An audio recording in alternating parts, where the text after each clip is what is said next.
ആന്ധ്രാപ്രദേശ് മുഖ്യമന്ത്രിയായി എൻ ചന്ദ്രബാബു നായിഡു സത്യപ്രതിജ്ഞ ചെയ്തു. പ്രധാനമന്ത്രി നരേന്ദ്രമോദി, തമിഴ്നാടൻ രജനീകാന്ത് അടക്കമുള്ള പ്രമുഖരുടെ സാന്നിധ്യത്തിലായിരുന്നു ചന്ദ്രബാബു നായിഡുവിന്റെ സത്യപ്രതിജ്ഞ. माननीय यशस्वी प्रधानमंत्री, मुद्दतों में होती है शख्सियत उनके जैसे.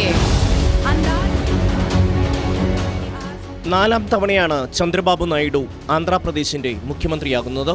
അഭിവക്ത ആന്ധ്രയുടെ മുഖ്യമന്ത്രിയായി 2 തവണ, പിന്നീട് വിഭജിക്കപ്പെട്ട ആന്ധ്രയുടെ മുഖ്യമന്ത്രിയായത് 2014. ഇപ്പോൾ 2ാം തവണ. ഗവർണർ അബ്ദുൾ നസീറിന് മുൻപാകെയാണ് ചന്ദ്രബാബു നായിഡു സത്യപ്രതിജ്ഞ ചെയ്തത്.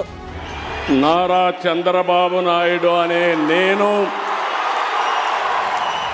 175 നിയമസഭയിൽ 135 സീറ്റാണ് TDPക്കുള്ളത്.